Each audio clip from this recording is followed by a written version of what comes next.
Welcome to the Larry Lakers, where unfortunately today it's a poor showing. Yes, the Lakers have lost to the Dallas Mavericks 127 125. So a 2 point loss, but it's a poor showing. To halftime, it was half hearted.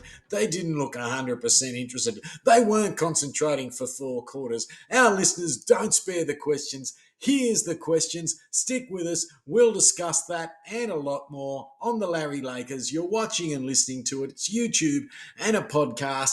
Give us a like, give us a subscribe, and listen to the podcast. Give us a rating. We love all of that.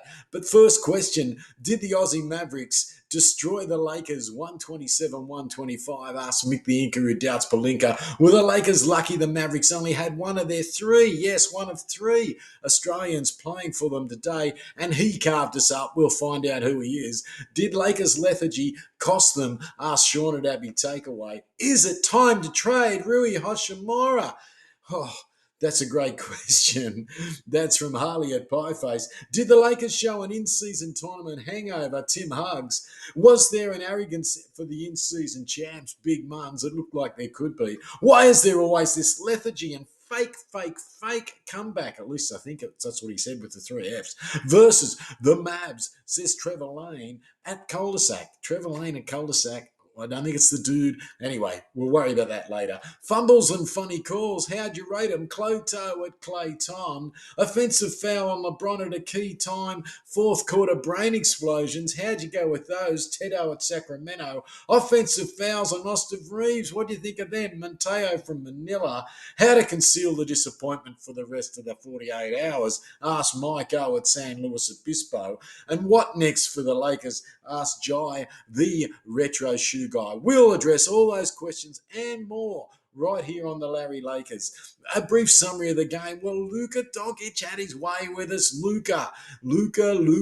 He had 33 points and 17 assists. But they got money out of this Tim Hardaway dude. He scored a season high 32. He was running, jumping, getting charges called. He was taking them, and then we were he was getting them called the other way as well.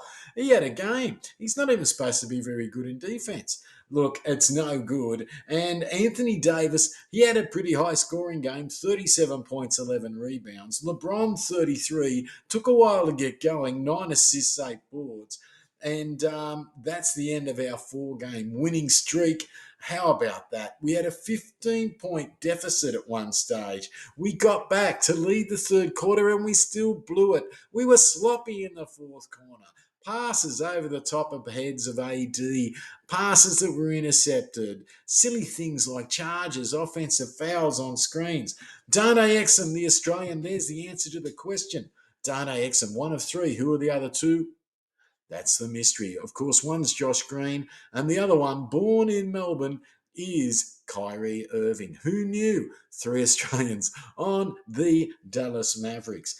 But Dante Exum, a season high 26. He's had another game, I think, around 24. Going well this year, but he got 5 of 7 3-pointers in the fourth quarter. He got 7 altogether, but he hit 5 of 7 in the fourth quarter. How's our perimeter defense going there? Darvin Ham. Anyway, Austin Reeves, he got 22 for the Lakers. Luka Doncic, Kyrie Irving's missing. So how's he going there? They were undermanned. This is not good enough, Lakers. We were missing Vando. Now he's got a sore back to go with that sore heel. Of course, we're still missing Gabe Vincent with the knee. And we didn't put on the Great Wood. Bit of a surprise there, of course. But Big Luca, he went well. Hardaway was 10 of 21, 5 of 10 from 3. They were hitting threes, 7 of 8 on his free throws. You won't believe it, the Lakers actually had a good percentage on the three-pointers. We'll reveal that in a minute. Stay with us on the Larry Lakers. Grant Williams, this is the guy, this is the sort of buy we should have. I know the trade was a little bit intricate in that it went around a couple of teams, and they had to sign an extension for this guy, but he was only on like 2, 3, 4 million with Boston. Now he's on sort of 12, 12 and a half, 13 for a 4-year extension. Now Rui is there on 18. Fans are crying out, is it time to get rid of Rui for somebody? Would this guy have been better if Rui's on 17, 18 and this guy's on 12, 13? You could have had this guy and enough to maybe get a guy around the mid-level exemption. What's going on? Grant Williams, he scored 19 for Dallas. He's had 3 games he's been out with a knee injury, and they're still missing Derrick Jones Jr. as well with a quadriceps injury. I tell you, they weren't full strength, and we still look lethargic. We look like we always had another gear we could go, arrogant. We were at the lights and we thought we could speed away from. We had another gear or some turbo, but when we went for it, we nearly got it third, but it was arrogant and we were sloppy in the fourth with turnovers. Oh, I tell you, we got a little lead back on a mystery 3-pointer. Anthony Davis. He started to take charge in the third quarter there, but we didn't solidify it in the fourth. I tell you, the Mavs have now won 4 in a row. That's not good enough. And it's 8th consecutive 30-point game for Doncic. Oh, I tell you, not good enough. Let's answer the viewers' questions. Thanks for sticking with us and sticking with us right to the end, and we'll reveal what's next for the Lakers. Okay, here we go. Did an Aussie Maverick destroy the Lakers? Mick the Inca, who doubts Palinka, he doubts a lot of these deals that Palinka's made. We're going to try and do a whole show with Mick the Inca. One of the listeners, stay with us for that, one of the followers of this show. That'll be a great one. But yes, an Aussie Maverick did. He wasn't alone, of course, in that Hardaway had a good game, as did Luka. But this guy has had a smashing game there. Dante Exum. Were the Lakers lucky the Mavs only had one of their 3 Australians? We've covered who the other 2 were. Of course, Josh Green, a regular piece of the rotation, and Kyrie Irving, who got out of Australia at a pretty young age, but was born in Melbourne there. I think his dad was a good player, but was playing sort of the second level in Australia, as some of these guys, their dads all did, playing the second level. Dante's dad, the second level, and the top level for a little bit. He's sort of in between the two, but quite a classy player. Injury prone, one of the issues there, but a classy long-term player in Australia. Look that up another time. Is it? Did lethargy cost the Lakers? Sean and Abby take away? Well, it sure did in the first half, and then some errors. They can't just leave it to assume arrogantly you can come home. We weren't good enough today, Sean. You heard it here first. Wake them up, mate, before the next game. Great question. Now, is it time to trade Rui Hachimura? Well, that's a great question because of that money, 17 to 18, and we've just seen Grant Williams carve us up for 12. Would we have Grant Williams? Would I have Grant Williams instead of Rui Hachimura? I hate to say it. Yes, the trade might have been a little layered and a little intricate, and maybe we couldn't have done it. But I tell you, this is the third highest guy on the money, and we're not getting the third highest production. He looks promising all the time. He's looked promising all season. And if you say that his money's about the same, though, before we go too far, his money's very close to D'Angelo Russell's money. So would you trade D'Angelo? And what was his production today? We'll have a look at that for you. But I think we need more out of that value of money there from Rui. He's shown good signs, but I think there's more needed there. Is it time to trade him? Look, let's have a look at some of the other scores as well. But would you have Grant Williams instead of him? Perhaps is another question. Yes, I happily would have, I'm afraid to say. I know they play a little differently, a little bigger, a little more mobile perhaps, but Grant Williams, yeah, much great value at 12 compared to that 18 or so of Rui's. Did the Lakers show an in-season tournament hangover? Yes, Tim. A little similar to the question from Sean there. Tim Hugs a destination anywhere. Go on Facebook. I think you can find them for all your travel needs. Good time to come to Australia.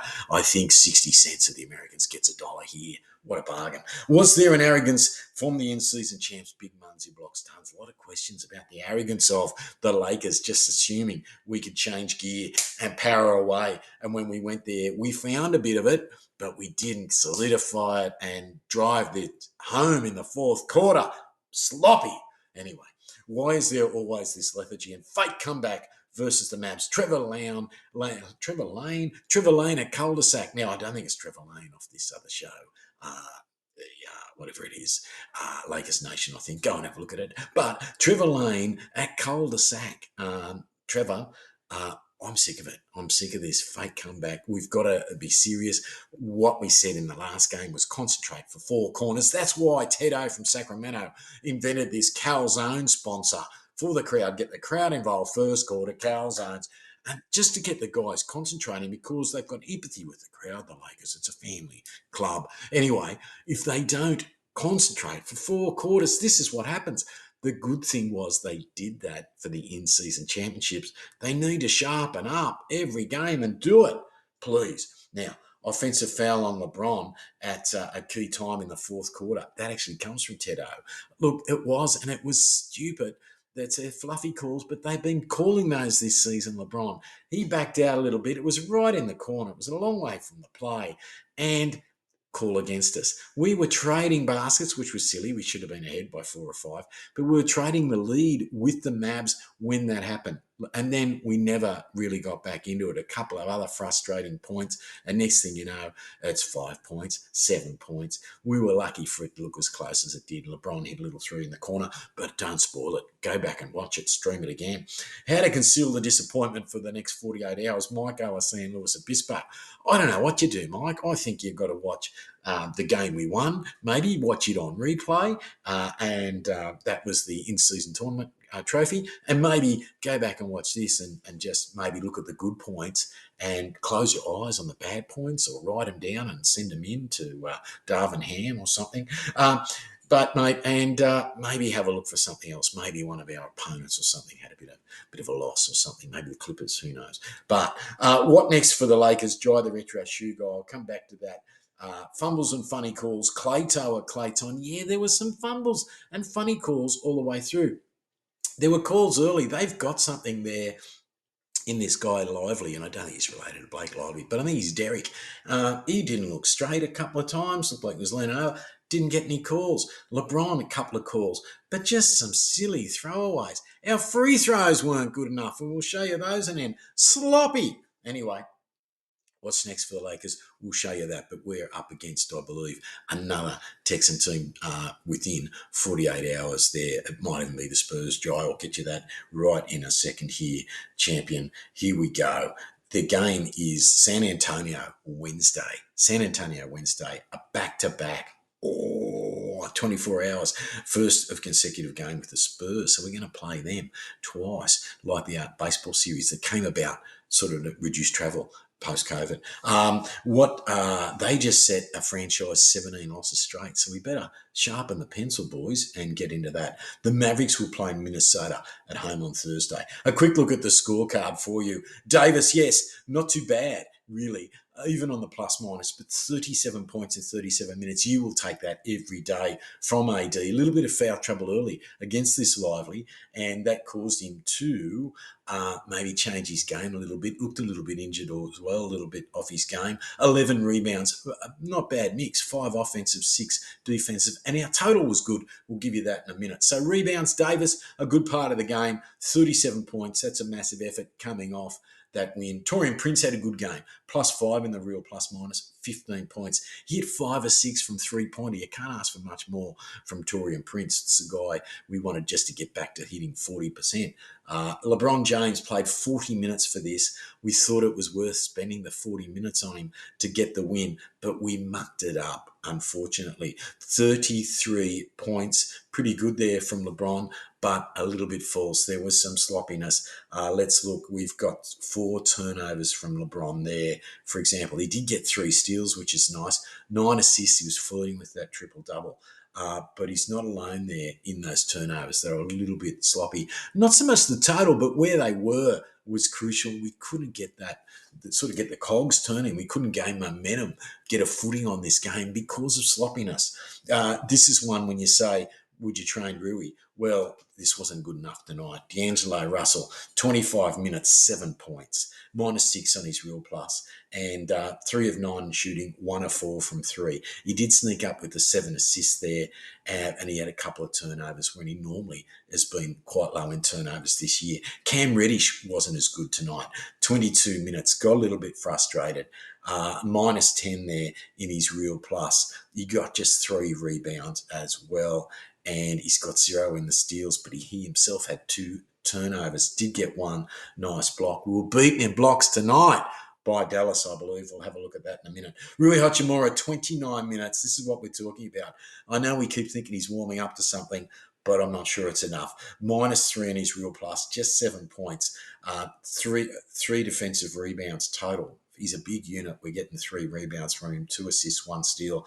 Rui, that's an area like when you combine Rui's games being not good enough with D'Angelo's, that's not much happening. Jackson Hayes, I thought he did pretty well in the time he was on, +1 in his real plus, 13 minutes on, +1. He's got a couple of offensive rebounds, a couple of defensive for 4, and a very solid 0 points. But we said his numbers should be 0-0, like emulate the great Robert Parrish. But there's your trivia question. Who was 0-0 on the Lakers? I think it was Benoit Benjamin, very late in his career, came over, and one other player. Max Christie, we didn't see much of him. We'll have to have a look at that. Why didn't we see much Max Christie? Maybe he's injured. Let's look at the injury reports. 6 minutes for Big Max, +5 in his real plus-minus, but we didn't see a lot more of him. I think we could have seen a bit of Max. Perimeter defence wasn't good enough. Was Max injured? Could we have seen someone like Huchifino or maybe Maxwell Lewis or somebody just to give us some sort of perimeter defence, because we were missing Vando, of course, with the back injury. For them, Grant Williams, +7, 19 points in 14 minutes. Lively, this Derek Lively, +6, blocking everything he was there. Let's have a look at him, 3 blocks. Luca himself, 33 points, +10 in his real plus in 43 minutes. Exum, the Aussie, 8 of 10 in the field goals. 7 and 9 of those are from three-point land. 26 points there, filling in nicely. Markieff Morris, we've never really replaced him. Didn't have a great night on his real plus-minus, -10, but I thought he was okay. Holmes, they're getting a bit out of Holmes there that was part of a trade with Sacramento. Hardaway, those had a great game off the bench, 37 minutes, 32 points. He was -6 in his real plus, but 32, 37. And Hardy, they're getting some good minutes out of Hardy. 0 in the real plus. This is a guy that wasn't on any big contracts before, didn't get a lot in his shooting, 1 of 7, 0 of 3 from the 3. But they're getting something out of those guys. How'd we go really quickly? Our field goal percentage, 54. You'd think you could win a game when your percentage was better than the Mavericks, 49. How about this? Would you think you could lose a game on this one? 51.7% from 3. We had 15 of 29. What a change. And we still couldn't even win. They hit 21 of 43. They took more threes for 48.8%. So they're right around that 50. And this is another play where we lost this game. The sloppiness, the fatigue, the hangover type stuff. Free throws, not careful enough. 66% from free throws to their 85%.